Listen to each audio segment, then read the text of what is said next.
12장. 그러나 하나님께서는 다윗이 한 일을 조금도 기뻐하지 않으셨다. 하나님께서 다윗에게 나단을 보내셨다. 나단이 그에게 말했다. 한 성읍에 두 사람이 있었는데 한 사람은 부유하고 다른 사람은 가난했습니다. 부자는 양떼와 소떼가 아주 많았으나 가난한 사람은 자기가 사서 기른 새끼 암양 한 마리밖에 없었습니다. 그 양은 그와 그의 자녀들과 함께 한 가족처럼 자랐습니다. 양은 그의 접시에서 먹고 그의 잔에서 마시며 그의 침대에서 잤습니다. 그에게는 딸과 같은 존재였습니다. 하루는 한 나그네가 부자의 집에 찾아왔습니다. 그런데 부자는 자기 소떼나 양떼 중에서 짐승을 잡아 손님의 식사를 차리고 싶지 않았습니다. 너무나 인색한 사람이었던 그는 가난한 사람의 암양을 빼앗아 식사를 차려 손님 앞에 내놓았습니다. 다윗은 크게 화를 내며 나단에게 말했다. 하나님께서 참으로 살아계심을 두고 맹세하는데 그런 일을 한 사람은 마땅히 죽어야 할 것입니다. 죄를 짓고 인색하게 굴었으니 그 양을 4배로 갚아야 합니다. 왕이 바로 그 사람입니다. 나단이 말했다.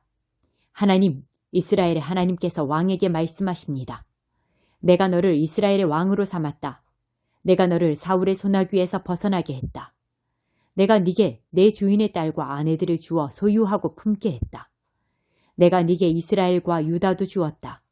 그것으로 부족했다면 내가 기꺼이 더 주었을 것이다. 그런데 내가 어찌하여 하나님의 말씀을 업신여기고 이 큰 악을 행하였느냐? 너는 햇사람 우리아를 죽이고 그의 아내를 빼앗아 내 아내로 삼았다. 더구나 너는 그를 암몬 사람의 칼로 죽였다. 내가 이렇게 하나님을 업신여기고 햇사람 우리아의 아내를 빼앗았으니 이제 살인과 사륙이 두고두고 내 집안을 괴롭힐 것이다. 나 하나님이 하는 말을 명심하여라. 내가 바로 내 집안의 일로 너를 괴롭게 할 것이다. 네가 보는 앞에서 내 아내들을 빼앗아 너와 가까운 사람에게 주겠고 그는 공공연하게 그들과 잠자리를 같이 할 것이다. 너는 은밀하게 했지만 나는 온 나라가 지켜보는 가운데 이 일을 행할 것이다. 그러자 다윗이 나단에게 고백했다. 내가 하나님께 죄를 지었습니다. 나단이 단언했다. 예, 그러나 이것이 최종 선고는 아닙니다. 하나님께서 왕의 죄를 용서하십니다. 왕께서는 이번 일로 죽지 않을 것입니다. 그러나 왕이 낳은 아들은 하나님을 모독한 왕의 행동 때문에 죽을 것입니다. 나단이 집으로 돌아간 뒤에 하나님께서 우리아의 아내가 다윗에게 낳아준 아이를 앓게 하셔서 아이가 병이 들었다. 다윗은 어린 아들을 위해 하나님께 간절히 기도했다. 그는 금식하면서 밖에 나가지도 않은 채 잠도 바닥에서 잤다. 집안의 어른들이 와서 바닥에 앉은 그를 일으키려 했으나 그는 꿈쩍도 하지 않았다. 또한 그들은 그에게 아무것도 먹일 수가 없었다. 7일째 되던 날에 아이가 죽었다. 다윗의 신하들은 이제 우리가 어찌하면 좋겠소? 아이가 살아있을 때도 왕은 우리의 말을 한마디도 들으려 하지 않으셨는데 이제 아이가 죽었으니 그 말을 전하면 왕이 어찌하시겠소? 하고 말했다. 다윗은 신하들이 자기 등 뒤에서 수군거리는 것을 보고 아이가 죽은 것을 알아차렸다. 그가 신하들에게 물었다. 아이가 죽었소? 그들이 대답했다. 그렇습니다. 다윗은 바닥에서 일어나 얼굴을 씻고 머리를 빗고 옷을 새로 갈아입은 뒤에 성전에 들어가서 예배했다. 그리고 왕궁에 와서 먹을 것을 차리게 했다. 그들이 음식을 차려놓자 그가 먹었다. 신하들이 그에게 물었다. 어찌 된 일입니까? 아이가 살아있을 동안에는 금식하고 울며 밤을 지새우시다가 아이가 죽고 난 지금은 일어나셔서 드시니 말입니다. 다윗이 말했다. 아이가 살아있을 동안에는 하나님께서 내게 자비를 베푸셔서 아이가 살게 될까 하여 금식하며 울었소. 하지만 이제 아이가 죽었으니 무엇 때문에 금식을 하겠소? 내가 아이를 다시 데려올 수 있겠소? 내가 그 아이에게 갈 수는 있어도 아이가 내게 올 수는 없소.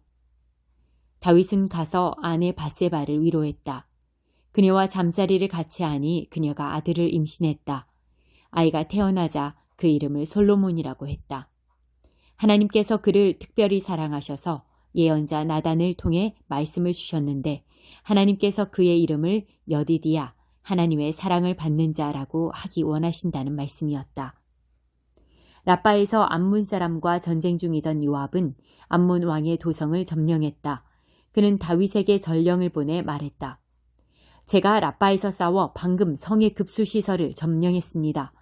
왕께서는 급히 남은 군대를 소집하여 이 성에 진을 치고 직접 마무리하십시오. 그렇지 않으면 제가 성을 점령하여 왕 대신 모든 공로를 취하게 될 것입니다.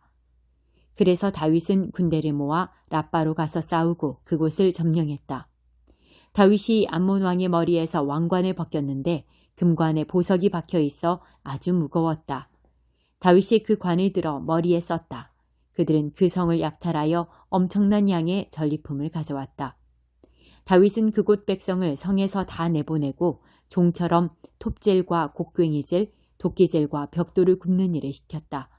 그는 암몬 사람의 모든 성읍에서 그와 같이 행했다. 그러고 나서 다윗과 군대는 예루살렘으로 돌아왔다. 12장 약함에서 오는 강함. 여러분 때문에 나는 이런 식으로 말할 수밖에 없습니다. 나는 본의 아니게 이렇게 말하는 것입니다. 이참에 하나님께서 내게 주신 환상과 계시의 문제도 꺼내는 것이 좋겠습니다. 예를 들어 나는 14년 전에 그리스도께 붙잡혀 황홀경 속에서 지극히 높은 하늘로 끌려 올라간 사람을 알고 있습니다.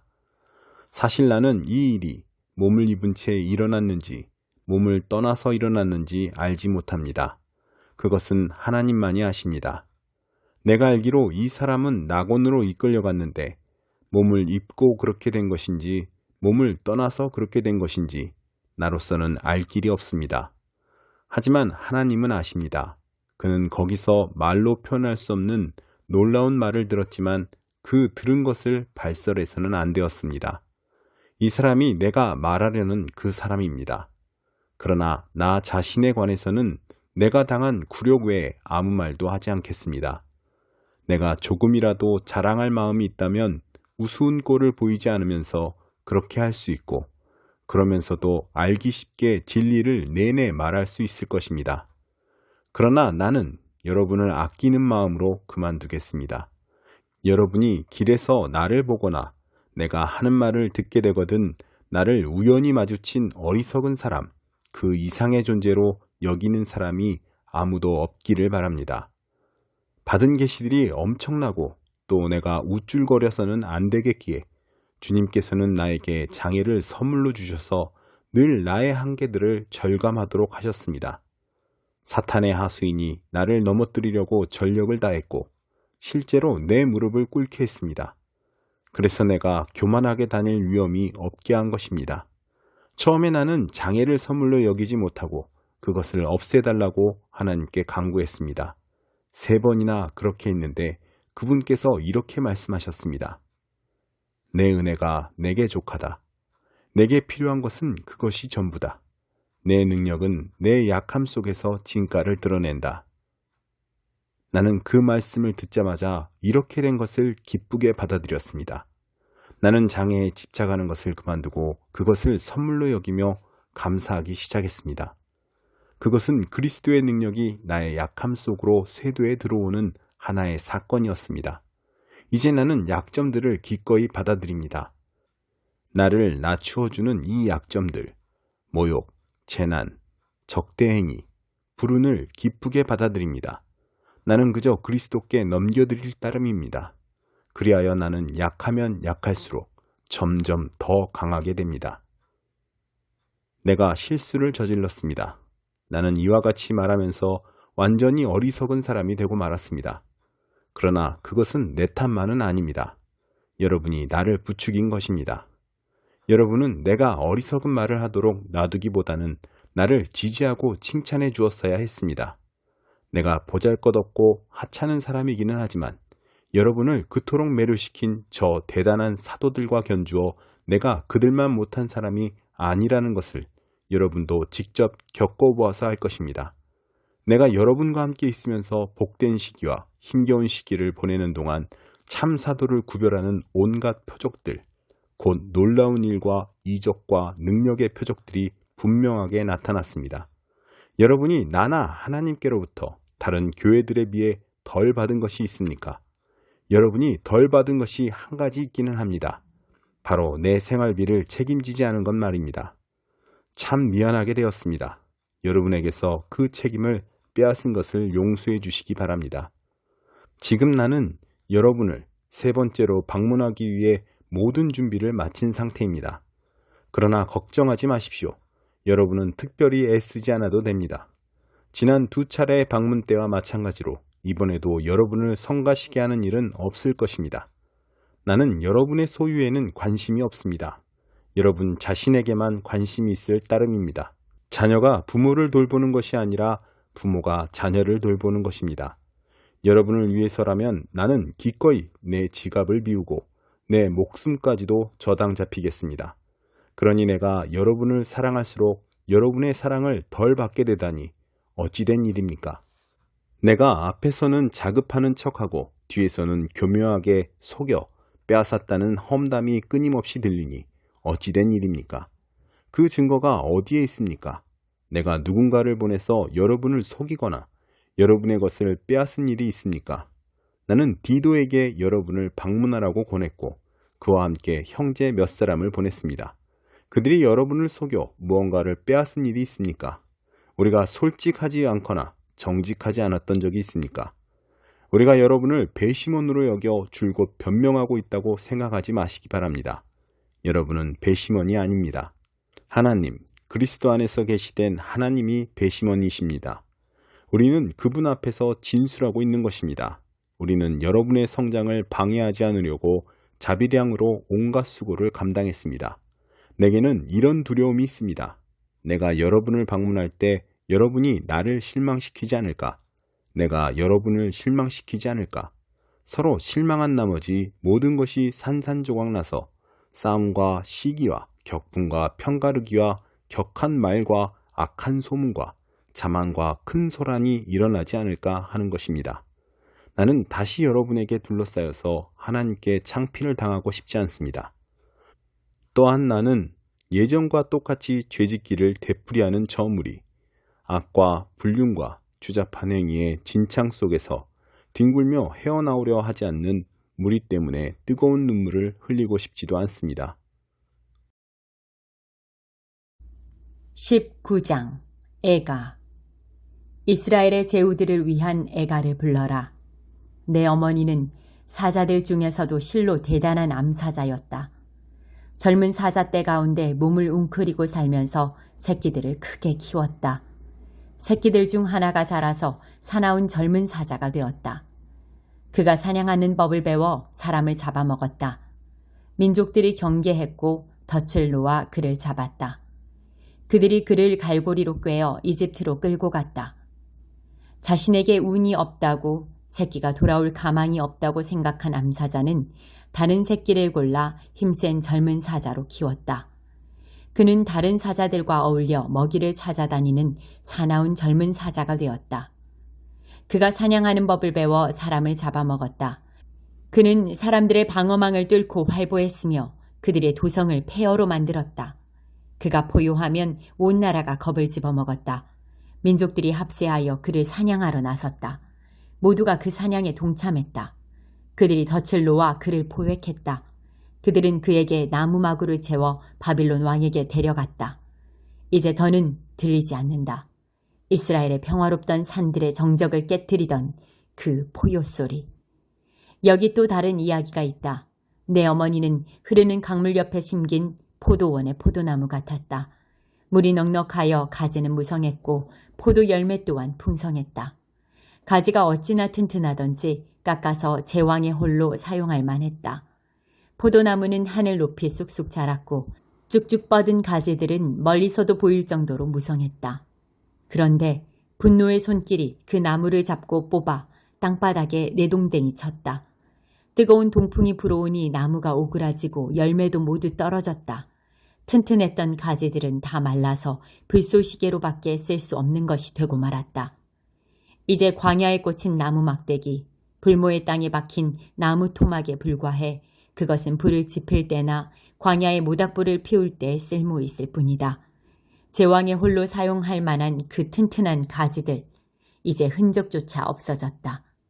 이것이 애가로 불리는 슬픈 노래의 가사다. 64편 다윗의 시. 오 하나님, 귀 기울여 들으시고 도와주소서. 운명의 날이 다가왔다는 생각에 이렇게 탄식하며 흐느낍니다. 저들이 나를 찾아내지 못하게 하소서. 나를 잡으려는 공모자들이 자신들의 혀를 무기 삼아 독서를 내뱉고 독화살 같은 말을 쏘아댑니다. 매복하여 있다가 누가 맞든 아랑곳하지 않고 느닷없이 쏘아댑니다.